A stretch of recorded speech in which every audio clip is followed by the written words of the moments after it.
Johannes 15, ons gaan lees vanaf vers 1 tot en met vers 14. Ek is die ware wynstok en my Vader is die landbouer. Elke loot wat in my nie vrug dra nie, neem hy weg. En elke loot wat vrug dra, die maak hy skoon, sodat dit meer vrug kan dra. Julle is al reeds rein deur die woord wat ek tot julle gespreek het.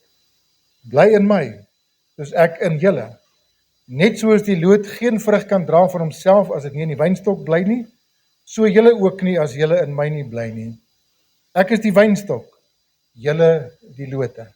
Wie in my bly en ek in hom, hy dra veel vrug, want sonder my kan julle niks doen nie. As iemand in my nie bly nie, word hy uitgewerp soos die loot en verdroog, en hulle maak dit bymekaar en gooi dit in die vuur en dit verbrand. As julle in my bly en my woorde in julle, sal julle vra net wat julle wil hê en julle sal dit verkry. Hierin is my Vader verheerlik dat julle veel vrug dra en julle sal my disippels wees. Soos die Vader my lief gehad het, het ek julle ook lief gehad. Bly in hierdie liefde van my. As julle my gebooie bewaar, sal julle in my liefde bly, net soos ek die gebooie van my Vader bewaar en in sy liefde bly. Dit het ek vir julle gesê dat my blydskap in julle kan bly en julle blydskap volkome kan word. Dit is my gebod, dat julle mekaar moet lief hê, net soos ek julle lief gehad het. Groter liefde het niemand as dit, dat iemand sy lewe vir sy vriende gee. Julle is my vriende, as julle alles doen wat ek julle beveel. Ons gaan tot daar lees wat die woord van die Here betref vanmôre. Nou wil ek vanmôre met u gesels, ja kan sien die tema waar ons gesels is, bly in my. En op hierdie stadium, Johannes 15 is al redelik naby aan Jesus se kruisiging, en is hy besig met 'n baie intense gesprek met sy disippels, om vir hulle voor te berei op dit wat gaan gebeur, maar ook dit wat gaan volg na die kruis. En hy noem vir hulle 'n paar dinge wat vir hulle baie bekend moes wees, want wingerdbou in daardie dele van die land was baie bekend geweest. En hy maak 'n mooi vergelyking hierso. Hy sê vir my Vader is die landbouer, hy is die eienaar van alles. En Israel is die wingerdstok geweest. So hulle was bekend van daardie ding geweest, en die Here het op 'n stadium daar in Jesaja hoofstuk 5 het hy gesê, hy het 'n verwagting gehad van hierdie wingerdstok, dat dit edelvrugte sou dra, maar wat het dit voortgebring? Dit het wilde vrugte voortgebring. So nou, ek dink Jesus sluit aan by daardie gedagte van wingerd en lote en so aan. En nou gaan hy met sy gesprek voort en sê vir hulle, my Vader is die landbouer, hy is die eienaar van hierdie wingerd. Hy bewerk dit, hy versorg dit. Hy het dit daar gestel. Ek is die wynstok. Ek is die bron. En julle is die lote. En daar is 'n sekere verwagting, omdat daar 'n verbintenis tussen die wingerdstok en die lote is daar 'n verwagting hoe die lote sal reageer daarop. En dis die analogie wat Jesus hier gebruik, dat as ons besef aan wie is ons verbind, dan moet daar ook 'n uitvloeisel wees. As jy sê ek is in Christus en Christus is in my, as jy sê ek is aan hom verbind, en ons sing dit, ek behoort aan hom, ek is een met Christus, dan moet daar 'n uitwerking wees. En dit is vrug.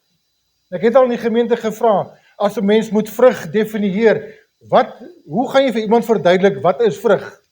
Jy kan nie net sê daai goeders wat in die boom hang wat mens eet nie. Dit sal vir sommige mense werk as jy wil dit so sê. Maar wat is vrug eintlik per definisie? Vrug is die natuurlike uitvloeisel van 'n boom wat goed gegrond is, goed versorg is en wat gesond is, dan sal hy natuurlik 'n vrug vorm. So dis 'n natuurlike uitvloeisel wat die boom bied aan die eienaar om te geniet. Dus die Here sê, ek en jy is die lote in hierdie wingerdstok. My Vader is die landbouer. En hy sê, hierin word my Vader verheerlik, die eienaar verheerlik, wanneer ons veel vrug dra. En ons gaan nie vanmôre veel by die vrug uitkom nie, maar dis die vrug van 'n toegewyde lewe aan die Here. Ons praat baie keer van 'n godvrugtige lewe. Iemand wat die Here as senter in sy lewe eerbiedig en ken. En vanuit daardie bron lewe. Dis 'n lewe wat God verheerlik. 'n Lewe wat God geniet. En ons moet onsself die vraag afvra, dra ons regtig vrug? En as ons praat van vrug, dan moet ons begin by die vrug van bekering. Want baie mense sê ek behoort aan die Here, maar daar is nie die vrug van bekering nie. Die vrug van bekering onder andere is dat dinge wat nie pas by 'n kind van God nie, dinge wat die Here in sy woord baie duidelike uitspraak oor het, as daardie dinge by jou aanwesig is en aanwesig bly, en jy sê as 'n kind van God, dit pas nie, dan dra jy mos nie die vrug van bekering nie. Maar 'n vrug beteken nie dat sekere goeders moet van ontslae geraak word. Dit beteken ook dat sekere dinge wat pas by 'n kind van God, moet mos nou begin vorm in my lewe. Toegewydheid, dinge soos 'n gebedslewe, dinge saam met die woord, om 'n getuie vir die Here te wees, om karakter te dra. Wat 'n karakter? Die karakter van Jesus, wat niks anders is as die vrug van die Gees nie. So, iemand wat in Christus is, wat in Christus bly, dra vrug. Die vrug van bekering en die vrug van die Gees. Die vrug van bekering is te sien in jou werke, in jou dade. Die vrug van die Gees is te sien in jou karakter, wie jy is. En as jou karakter verander het, as jou lewe binnekant verander het, dan gaan dit na buitekant ook werk. Baie mense maak oorgawes of neem die Here aan, of steek 'n hand op, of doen 'n gebed, maar hulle harte het nog nie verander. Jy moenie staat maak net op 'n ervaring, dalk honderde, nee, iemand is so oud nie, maar 20 of 30 jaar terug nie. Maar intussen het daar niks gebeur nie. Dan moet 'n mens teruggaan en gaan bevraagteken wat daar gebeur het, want jy kan nie aan 'n valse ding vashou as dit nie werk. So Jesus is besig met 'n baie ernstige gesprek as hy sê, bly in my soos ek aan julle. Hy praat van 'n bron waaruit ons moet lewe. En ek het net so 4 gedagtes wat ek vanmôre met u wil deel, wat die Here vir ons sê, wat hy vir ons wil leer in hierdie gedeelte. Bly in my, is die boodskap. Bly in my. Die eerste gedagte wat ons dan hier hanteer is, bly by die bron. Bly by jou oorsprong van jou nuwe lewe. Bly by die bron van lewe, bly by die bron van seën. Sorg dat jy in hom is. En as ek in hom is en hy is in my, hou daaraan. Eerbiedig dit. Leef dit. Want is nie sommer net 'n lewe wat die Here vir jou gegee het nie. 'n tweede kans wat hy vir jou gegee het. Hy het vir jou lewe gegee. 'n Lewe wat onverderflik is. Hy het vir jou lewe gegee wat vir jou in staat stel om nuut te kan begin waar die ou dinge verby is. Hy het vir my lewe gegee wat sin maak. Dit onverderflik is, onverganklik is. Dis die term. Dis wat ewige lewe mos beteken. Ewige lewe dui nie op die hemel eendag nie, ons sal uitkom. Maar ewige lewe begin die dag wanneer jy gered word. Dan ontvang ek 'n sekere kwaliteit lewe wat duur tot in ewigheid. En dis wat ons onsself moet afvra. Kan jy werklik waar onomwonde, sonder twyfel, met alle sekerheid vanmôre sê, ek het die ewige lewe ontvang. Ek het die seën van God in my lewe ontvang. Ek het hom aanvaar as my verlosser en saligmaker. Ek het hom gevra om my lewendig te maak, want ons is almal van nature dood in sonde. En dood beteken nie, dat ons dit baie keer verstaan nie. Dood beteken eenvoudig in Bybelse terme, wanneer die konteks waarin jy het lees, beteken dood om afgesny te wees. Partykeer beteken dit nie dood eenvoudig, as ek 'n Engelse woord kan gebruik, inoperated. Afgesny. Ek funksioneer nie regtig in my volle potensiaal as mens nie. Dan is jy dood. Lewendig dood. So, eerste is, bly by die bron van seën, van lewe. Want ek en jy kan nie lewe sonder Christus. Iemand sê eendag, daar is 'n uitdrukking wat bestaan en sê, jy kan lewe sonder die Here, maar jy kan nie sterf sonder hom. Ek stem nie daarmee saam. Jy kan nie eens lewe sonder die Here. Jy kan dit reg kry om te bestaan sonder die Here. Maar die ware lewe is 'n lewe wat aan God toe vertrou word, wat God verheerlik. En dit kan ek nie doen sonder Jesus nie. As Jesus sê, sonder my kan julle niks doen nie, dan is dit presies dit. Niks is niks. Maar bly by die bron. In Efesiërs 1:3 lees ons die volgende. Hy sê, geseënd is die God en Vader van ons Here Jesus Christus, wat ons geseën het met alle geestelike seëninge in die hemele in Christus. As jy kyk hoeveel keer die woordjie seën eintlik daar voorkom, né? Geseënd. Geseën het met alle geestelike seëninge. En die woordjie seën in die Grieks beteken, of die woordjie elogio, wat beteken om iets oor iemand, om iets goed oor iemand uit te spreek. Daarom praat ons van 'n elogie, né? As jy 'n hulde blyk doen baie keer by 'n begrafnis of waar ook al. Dieselfde ding. Jy spreek goed oor die persoon. Baie keer is na opsigte is dit te laat, né? Dis maar doen terwyl jy lewe en die Here doen dit met ons. Hy spreek die goeie oor ons uit, want hy het ons lewend gemaak. Hy het ons uit genade gered. Wat doen hy nou? Nou spreek hy al die goeie oor ons uit. Gees, siel en liggaam. Hy het ons geseën met alle geestelike seëninge in die hemele in Christus. Dit waartoe Christus toegang het as seun van God, het ek en jy as kind van God in hom ook toegang. En ons verstaan dit nie. Dus baie mense so platvloers, platweg sê, ons kop dit nie, né? Ons kan nie lekker vat die woord nie. Maar dit is presies wat dit is. Hy het ons geseën met alle geestelike seëninge. Dit wat hy oor ons uitgespreek het.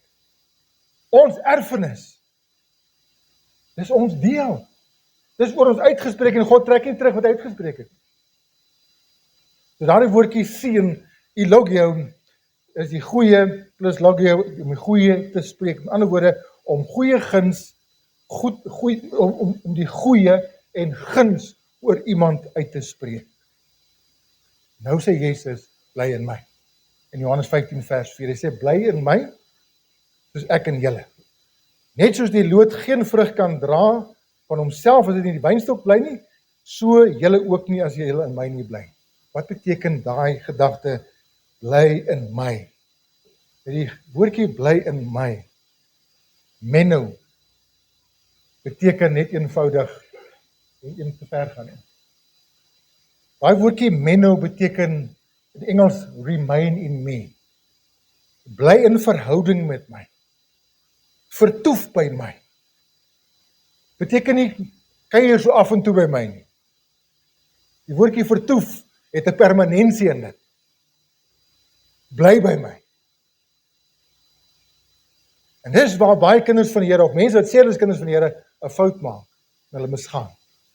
Jy kan nie die Here van tyd tot tyd besoek nie. En hy van tyd tot tyd vir jou besoek nie.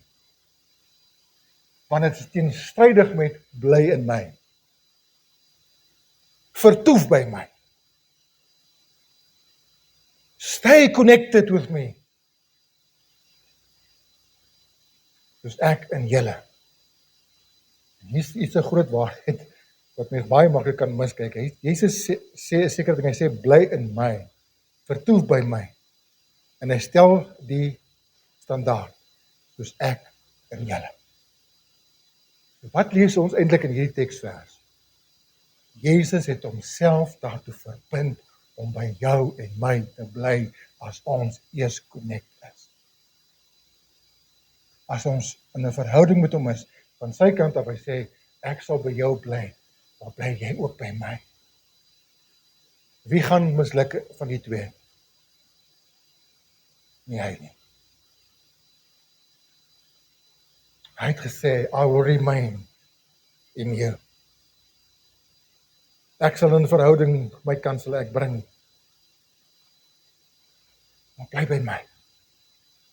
Net soos die loot geen vrug kan dra aan homself as dit in die wynstok nie bly nie, so julle ook nie as julle my nie bly nie. My lewe, my voortbestaan, die sin van die lewe, die vrug van my lewe, die uitvloeisel van my lewe is ek afhanklik van hom.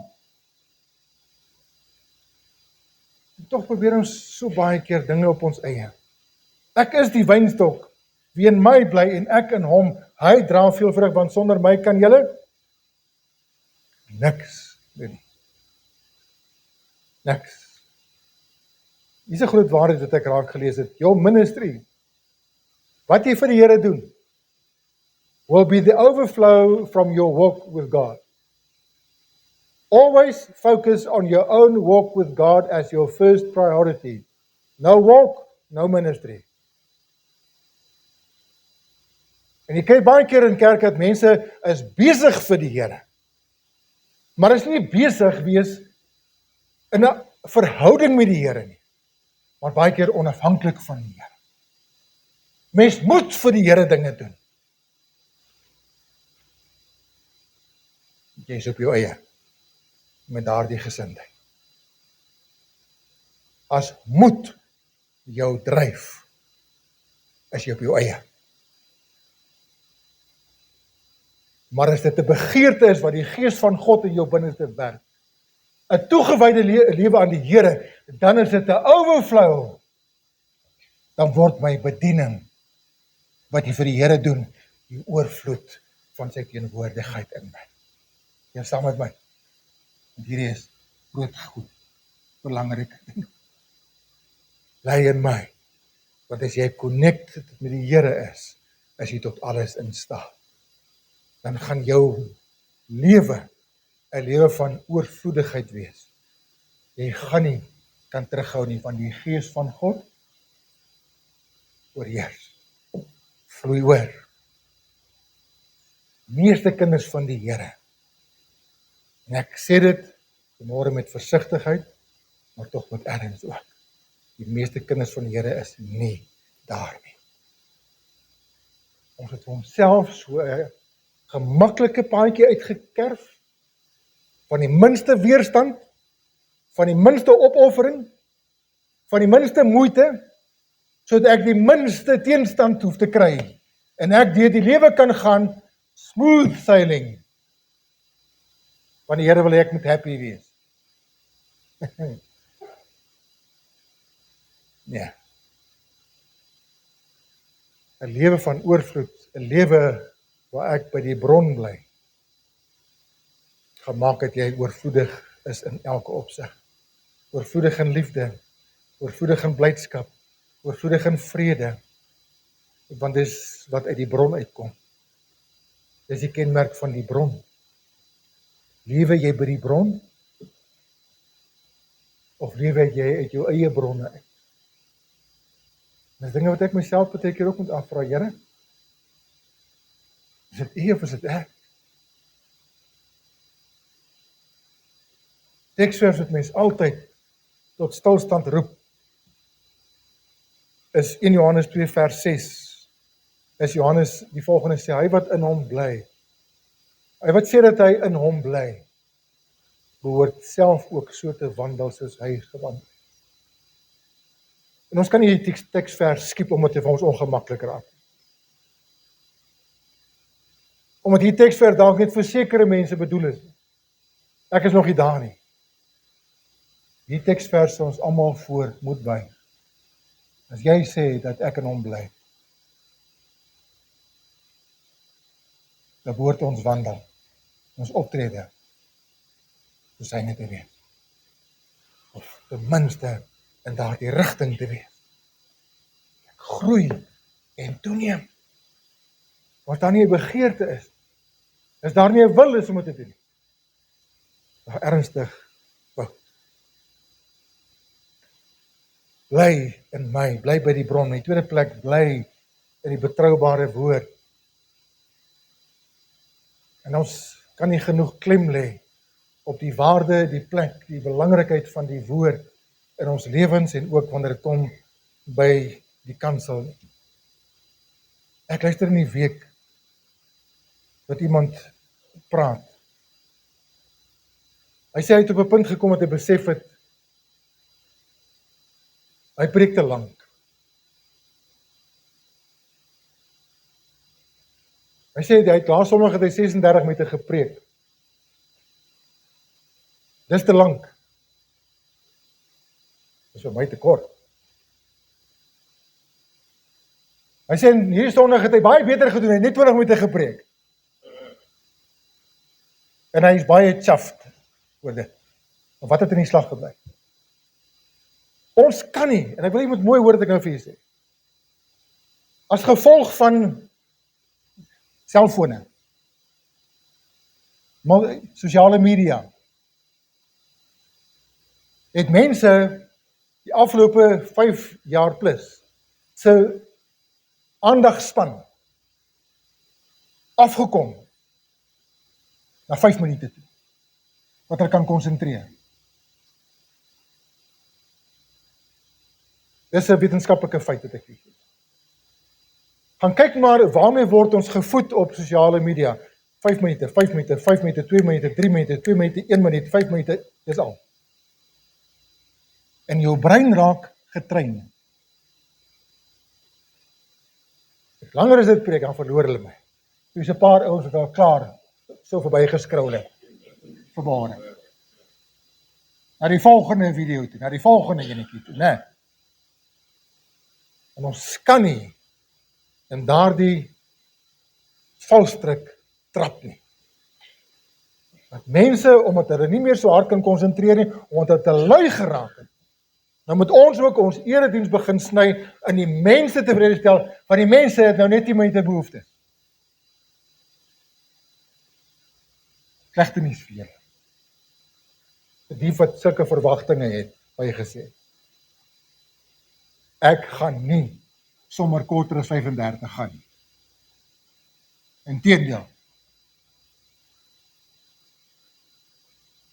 Ek is daarom nog nie Paulus nie, hoor. Paulus het gepreek tot middernacht, die ouens uit die venster het geval, hy is dood.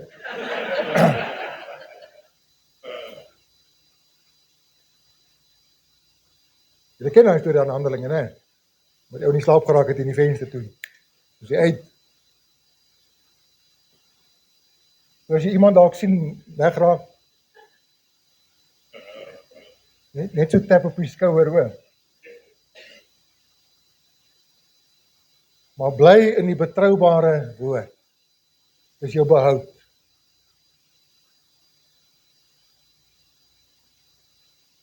Daar's kerke daar buitekant. Daar's predikante daar buitekant, wat op Sondag vir mense sedelessies gee. Nou lees 'n stukkie die Bybel uit met 'n kort toepassing en na 10 minute sê hulle amen. 'n Gemeente wat nie onderrig word in gesonde doktrine, gesonde leerstelling nie. Die geestelike lewens is gewoonlik ook arm. Hulle het geen onderskeidingsvermoë.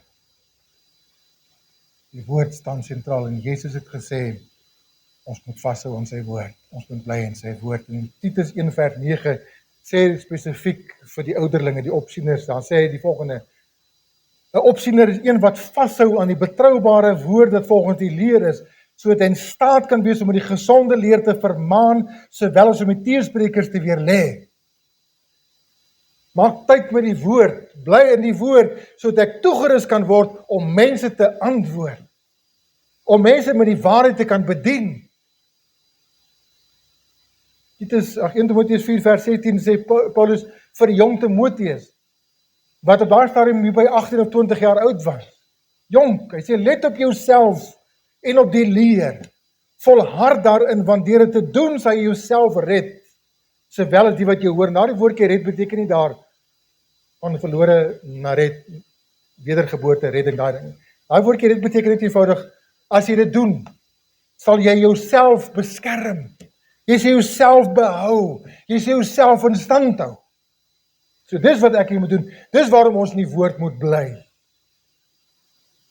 2 Timoteus 3:14, sluit daarby aan en sê, maar bly jy in wat jy geleer het, en waarvan jy verseker is, omdat jy weet van wie jy dit geleer het. Paulus was so oortuig gewees van die openbaring wat hy gehad het, van die insig, die verligting wat hy ontvang het van die Heilige Gees, van dit wat hy geleer het, dit wat hy geskryf het, in gemeentes vir jare geleer het, hulle onderrig het, dat hy vir Timoteus sê, bly in alles wat ek jou geleer het, want jy weet by wie jy dit gekry. Jy het by my gekry, maar ek het dit by God gekry.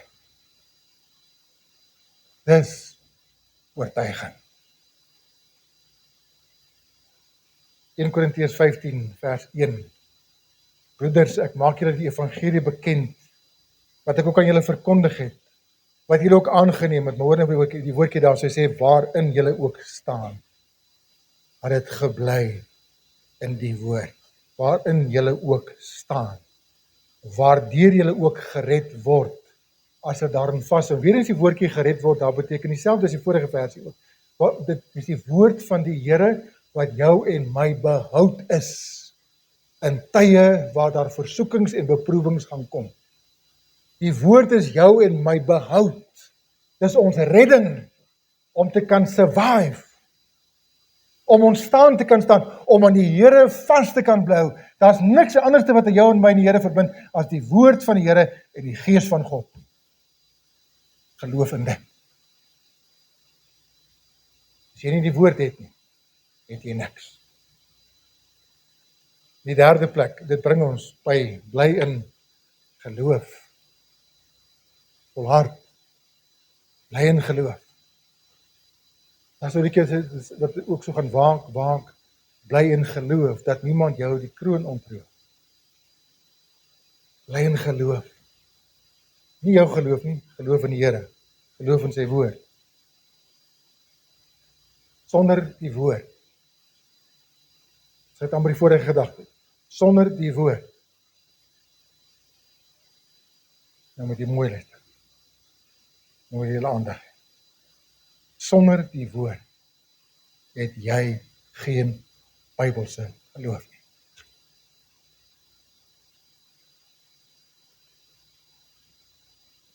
Jy kan nie op woord sê werk. Jy kan nie dit wat ek sê, behalwe as ek die woord aanhaal. Maar jou en my geloof in God hang 100%. Moet ek sê 1000%. Wat dit meer beteken. Maar dit hang 100% geheel en al af van die woord. Jou omgang met die woord, min, klein geloof. Omgang met die woord, groot geloof.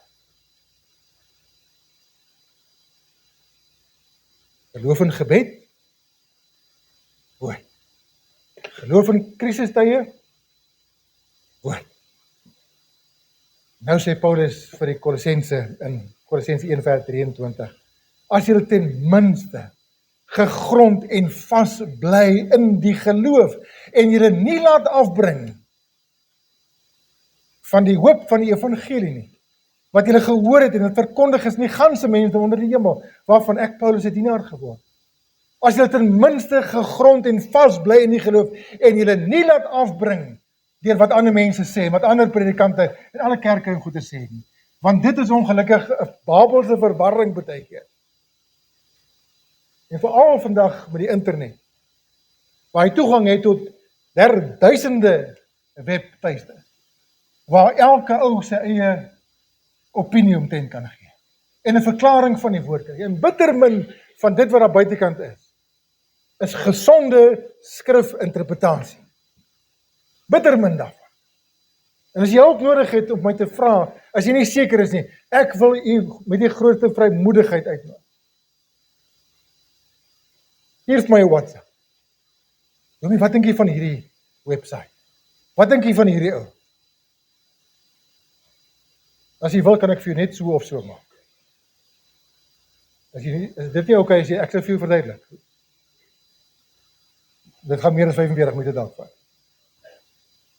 Maar daar is sekere adders daar buitekant wat jy van moet wegbly. En daar is baie van hulle.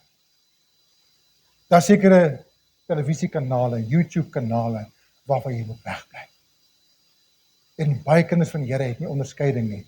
Ek vertrou dat die lering wat ons vir julle hier gee, wat in hierdie kerk aan jou gegee word, jou tot 'n groot mate gaan help om beter onderskeiding te hê, maar dit kan nog steeds gebeur dat mense partykeer met hoek, lyn en sinker gevang word. Met dwalinge, mistastinge, Bybelverse wat nek omgedraai word. Mense wat die Bybel niks anders as laat buikspraak doen nie. Jy ken buikspraak, né? Jy onthou vir Tommy Thompson. Ja. Dis wanneer mense praat maar hulle lippe beweeg nie. Dis daai wat sê in Engels? Ventriloquist, né? Dink jy dit ding se nou? Hæ? Wat? Ventriloquist. Kies tog. Wat omgeklink is ek 'n virologist is wat dan. Ja, kom ons los dit Afrikaans buikspraak. Maar mense gebruik baie keer die Bybel om te buikspraak. Hulle laat die Bybel iets sê wat hulle eintlik self wil sê. En dit draai die skrif nek om, want elke ketter het sy letters sê hulle. Dis baie maklik om 'n teksvers te gaan gryp ergens in die Bybel en vir iemand daarmee by te kom. Dis nie maar vir die Bybel geskryf is. Die kinders van Here doen dit al. In voortvarendheid, in onkunde, in vleeslikheid. Wanneer jy besig is om die argumente verloor, maar die Bybel sê, dan gryp jy teksvers en moet daar uit. En mense gebruik teksvers ook, en ek wil eendag daaroor preek, ek is besig, die gedagte is in my, is daar. Ek moet hom nog gaan verwerk. Ek het laasweek het ek by die gedagte gekom, ek wil daai teksvers wil ek oor gesels. Die swaar op my hart. Die teksvers in die Bybel wat die meeste mense al in die hel laat beland het. Wie wat die teksvers is dit? Kan julle wag?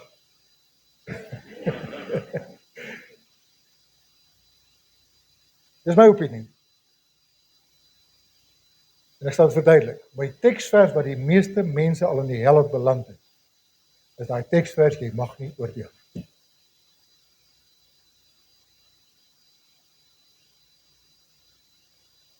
Daaroor gesels. Goed, ons stap aan. Handelinge 14 vers 22, en die siele van die disippels versterk en hulle vermaan om in die geloof te bly, deur te sê ons moet deur baie verdrukkinge in die koninkryk van God ingaan. Die Here het nie vir jou geloof gegee om net die goed moet gaan. Dat my hele lewe, my hele bestaan hier op aarde, as ek weer Engelse uitdrukking kan gebruik, dat alles net smooth sailing moet wees nie. Jy het geloof nodig, juis om deur die moeilike tye te kan gaan. Want jy het weinig indien enige geloof nodig om maklik te gaan. Geloof kom ter sprake wanneer dit met jou moeilik gaan.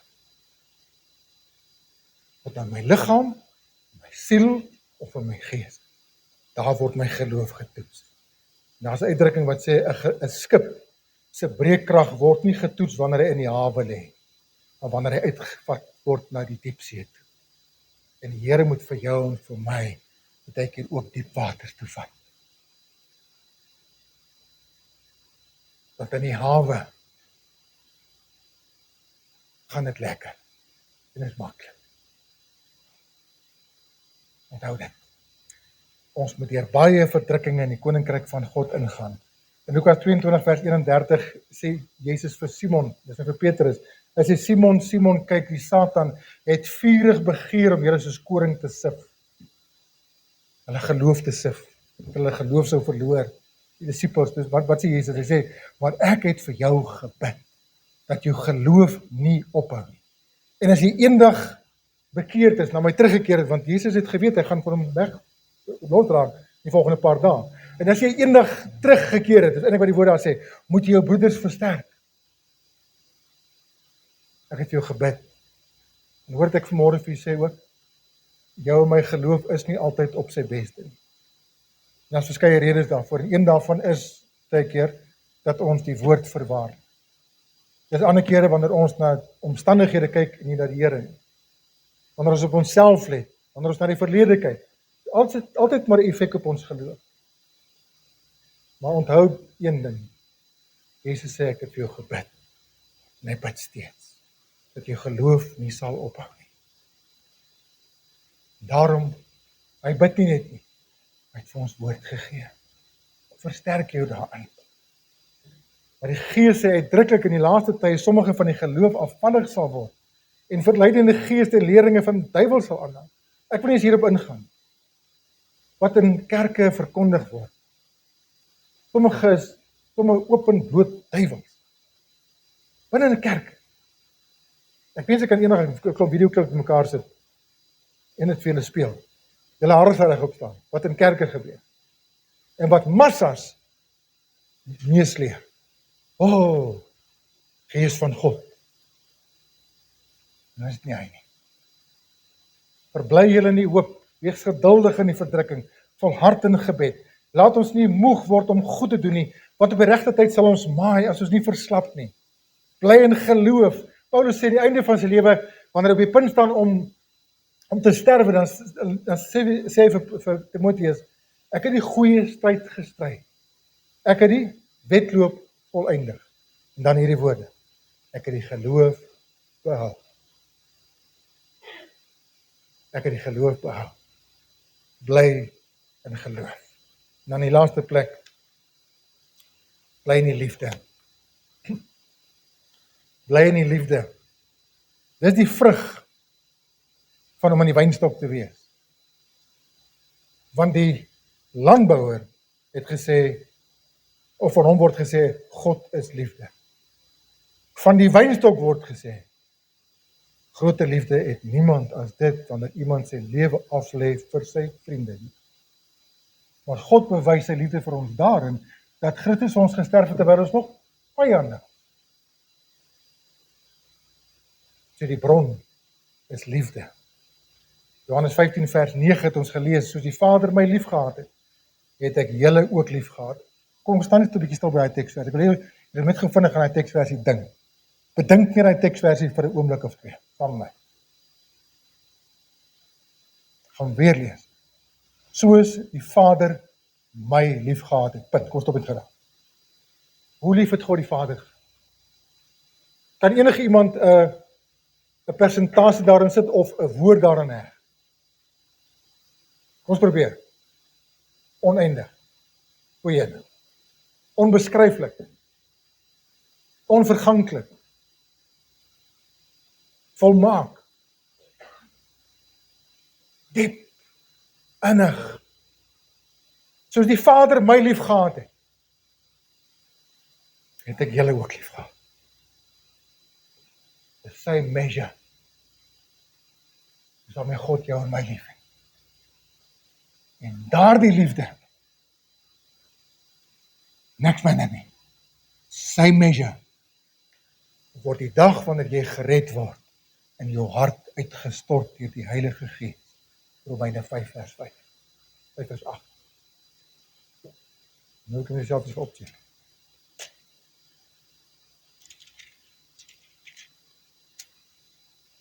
Maar God bewys sy liefde vir ons, dit daar, né? Dis vers 5. Die hoop beskaam nie, omdat die liefde van God in ons harte uitgestort is, deur die Heilige Gees wat aan ons gegee het.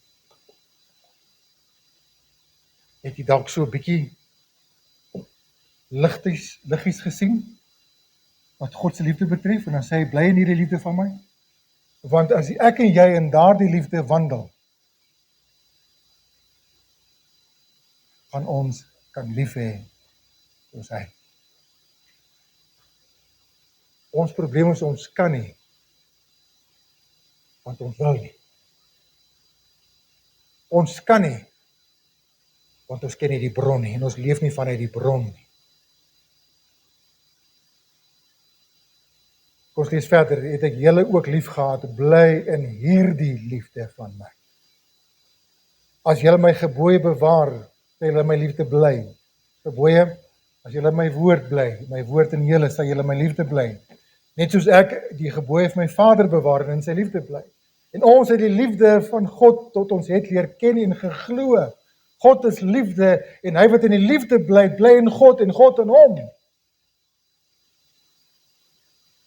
kenmerk van 'n kind van God. Dis 'n kenmerk van 'n dienaar van die Here, is hierdie liefde. En mag die Here julle ryk en oorvloedig maak in liefde vir mekaar en vir almal, soos ons ook teenoor julle.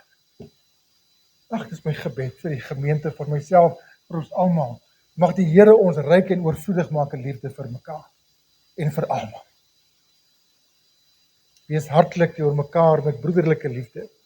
Die een moet die ander voorgaan in eerbetoning. Moenie wag dat jy eers liefde ontvang voor die liefde begin gee nie. Begin daarmee. Neem inisiatief. My ervaring in die bediening was dat baie keer is dit maar so, dat mense wat kla dat 'n gemeente of mense is liefdeloos, is mense wat die minste liefde gee. Gewoonlik hulle. Nie reël nie, maar dis gewoonlik hulle. En mense wat geleer het om lief te hê, om ander om voor te gaan, is hulle wat baie keer die meeste liefde ook terug ontvang. Wat jy saai, maai. Maar klaar, laaste teksvers. Ons moet God altyd oor julle dank. Hoor dit hoe mooi skryf Paulus vir hierdie gemeente in Thessalonika. Daai gemeente was nogal 'n regtig oulike gemeente geweest. Amper soos Gauteng.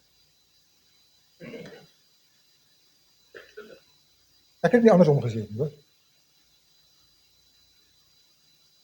Maar hulle was 'n oulike gemeente. Hy sê, ons moet God altyd oor julle dank, broeders, soos dit billik is, omdat julle geloof grootliks toeneem en die wederkerige liefde van elkeen van julle almal groter word.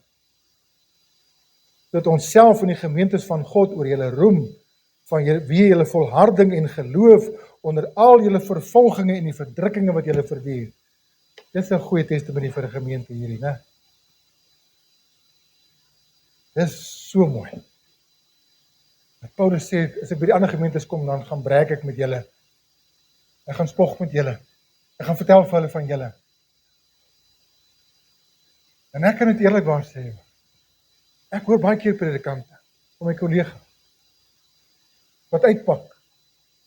Net baie keer moet ek my kop laat sak. Mense uit, dan pak hulle uit oor gemeente en gemeentelede en goed is. Ek doen dit nie. Ek kan dit eerlikwaar. Om vir ander ouens te gaan uitpak oor net wat in 'n gemeente reg en verkeerd gaan, en mense wat moeilik is en nee, ek doen dit nie. Ek kan nie. Maar wat ek baie keer doen is net weer 'n bietjie vir ons kom kuier. Want ek weet hier's iets anders. Ons gee God die eer dan. Maar as ons afgerond en volmaak, het ons niks meer gebrek nie. Nee. Gebruik die ruimte om in te groei tot nog beter, nog dieper, meer liefde, meer geloof, meer volharding, meer in die woord, meer by die bron. Dit is daar waar jou liefde gevoed word. Dit is daar waar my geloof gevoed word. Dit is daar waar my geestelike vrug bewerk word. Bly in my. Bly in my. Bly in my woord. Bly in geloof. Bly in die liefde. Amen. Kom ons bid saam.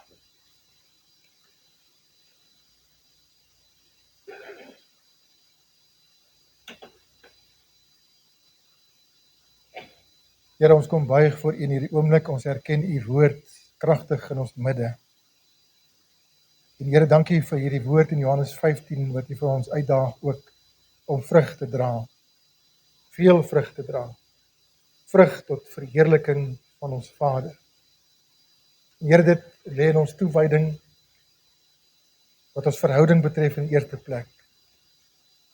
En soos iemand dit so mooi raak gevat het, en ons hier kon gedeel het, as ons plek voor U en in U besef, weet wie ons is, aan wie ons verbind is, wie in ons is, dan sal dit wat ons vir U doen, die natuurlike uitvloeisel wees van so 'n lewe. Dankie Here, dat U self aan ons verbind het, om by ons te bly, in ons te bly. En u liefde ook in ons harte uitgestort. Dankie Here, dat ons hierdie gemeente ons elkeen aan u kan toevertrou vanmôre, om vir ons na nuwer hoogtes te vat, groter toewyding te vat, groter bruikbaarheid te vat, maar Here, meer en meer soos u te wees. Elke opsig. Amen.